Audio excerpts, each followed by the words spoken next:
Welcome to Honey of Knowledge. Today, let's touch upon Central Limit Theorem and we'll do a bit of simulation on this. Before we go to Central Limit Theorem, let's first understand what exactly is a probability distribution. So, to build a foundation of that, let's think of a coin toss.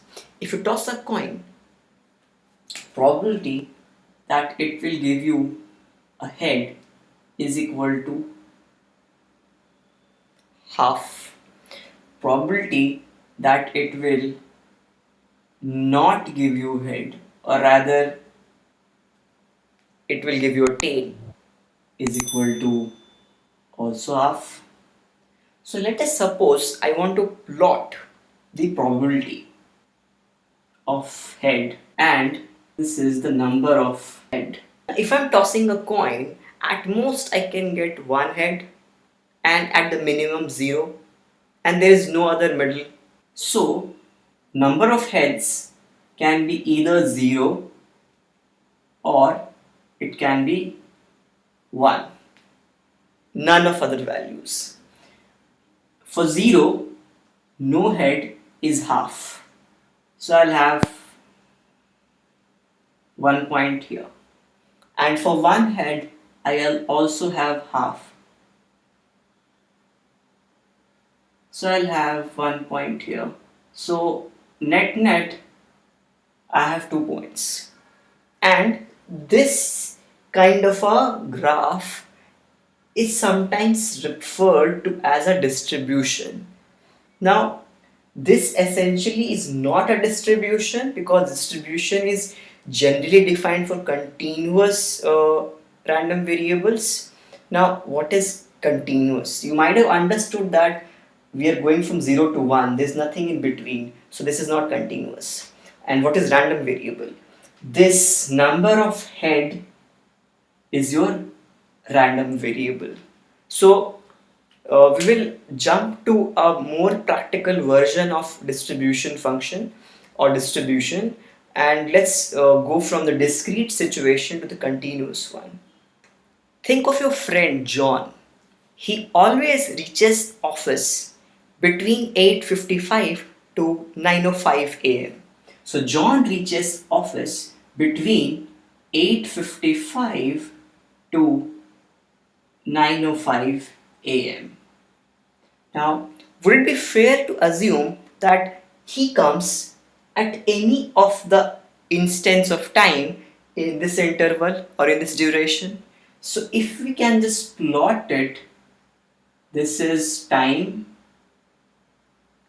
this is your 8:55 and this is 9:05. Now you can say that John comes at any point of time between these two instants of time, and it's equally likely for him to arrive at any point of time. And over here you can draw probability of John reaching the office. Now John always comes to office, so the probability of John coming to the office is 1, but John coming to the office at a particular instant of time is not known to us. So how can we understand when John will come? The first thing to understand here is that what exactly is the height of this thing, x. We know that this is the area under the probability function. And what will this give us? Think about it. Let's say I'm observing John in this small time interval. So if I take this small area, what is this area, small area, composed of? It is composed of probability into small duration of time interval, which means you can roughly say that this area is the probability of John coming to the office during this time interval. So if I increase this, so during this time interval, arrival of John has a probability equal to the area under this whole curve. And I know that John reaches office every day. So this area should be equal to 1, which means x times this interval. This is 10 minutes.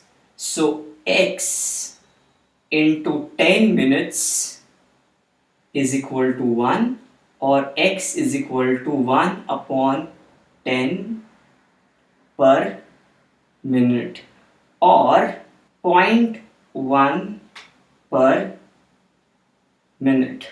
So John's arrival probability per minute is 0.1, which means if I ask you what is the probability that John reaches between 9 a.m.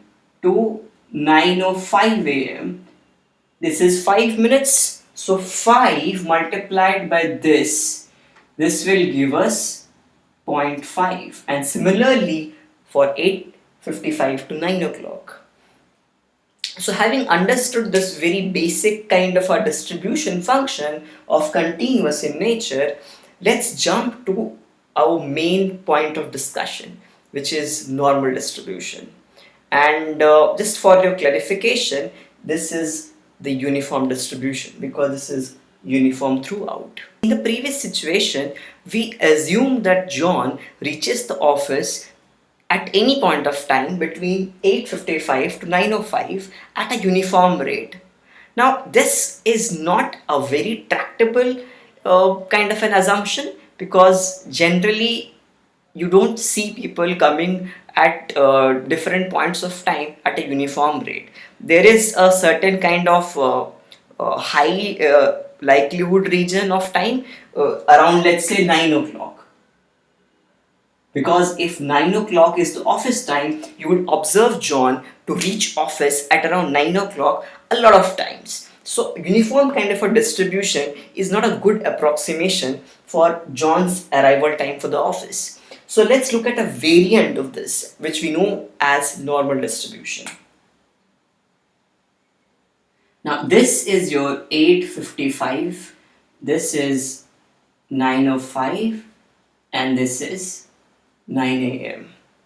This is your mean arrival of John, which means this is the average time at which John is reaching the office for a long period of time. I mean, we have taken this average for let's say 5-6 years, maybe 1 or 2 years.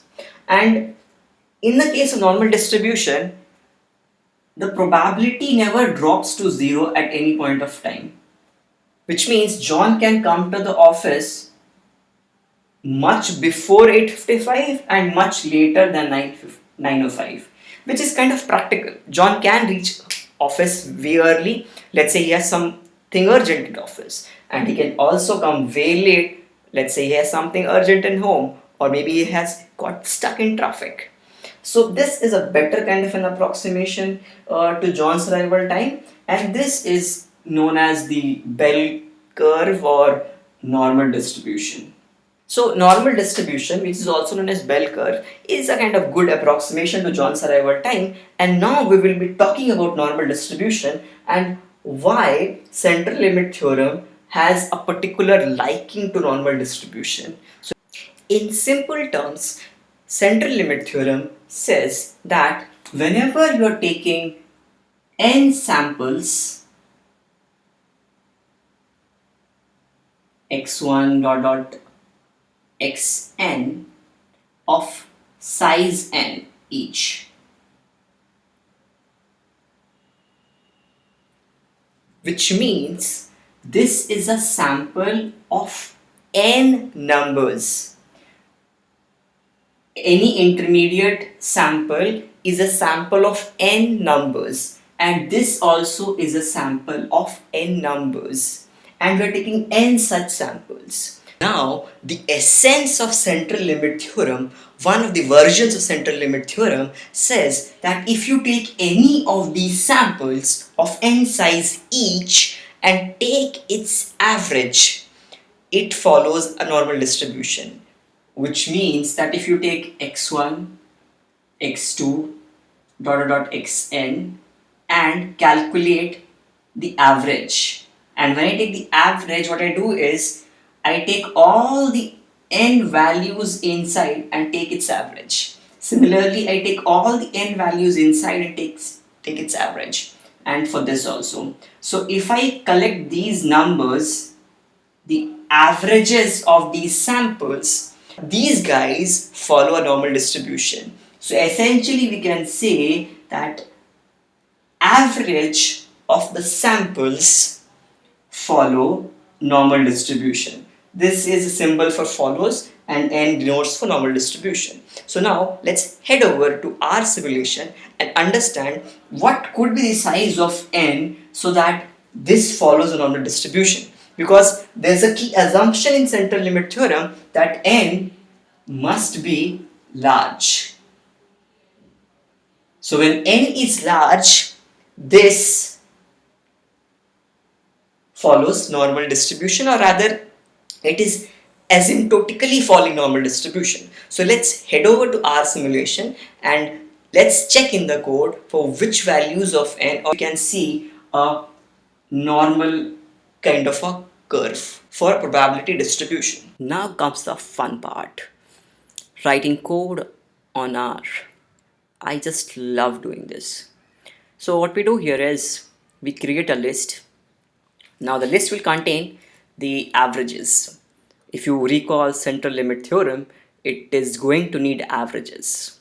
It creates a sample, takes its average, and then creates a list of those averages. And then we can apply central limit theorem on that list of averages. And according to central limit theorem or CLT, those averages would follow normal distribution if the sample size is large enough. So let's begin. What is the code doing here?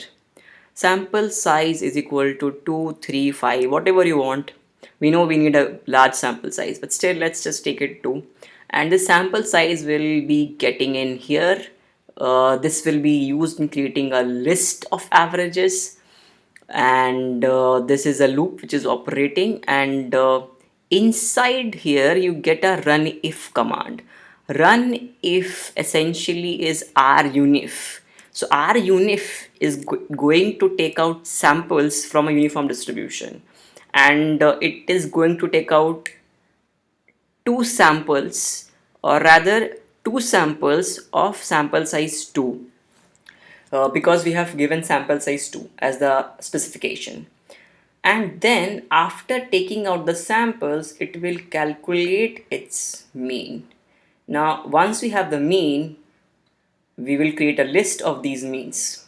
In our case, we'll have 2 means only. If I change it to 100, we will have 100 means and list of 100 means, and mean is essentially average. So once we have this list, we will calculate the density using this inbuilt function in R, which is density function, and then plot the density to check if it's according to central limit theorem or not.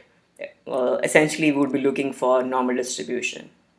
So let's start with sample size 2.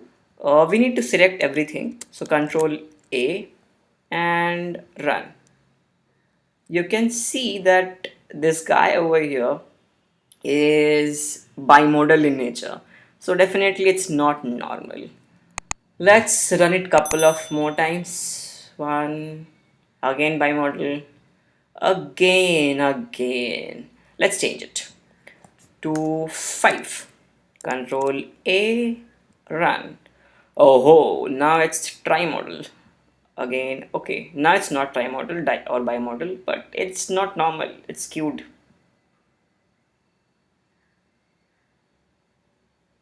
Not normal. Let's change it to 20. Control A, run. Not normal, kind of not, still not normal. Let's change it to 30. Control A, run. Oh, this not really normal, but yeah, I uh, kind of see a pattern of normal distribution coming over here. Let's take a big jump to 100. Control A, run. Oh, now it's normal. Just look at it. Oh, there are one or two instances when it is not looking normal, but still it's better. Now let's make a bigger jump to 1000. Control A, run, run, run. Now it's very similar to normal. Let's take one final jump to 10,000. Control A, run. Okay, it's asking us to stop. Now you can see it's normal. It's taking time to run the code because it's obvious, because we have taken 10,000 as the sample size. So now we can see that CLT is kicking in. We are getting a feel of normal distribution if we take the sample size as 10,000. So that's it for this video. Please give it a thumbs up if you found it useful, and don't forget to subscribe to this channel for more videos like this. Thank you.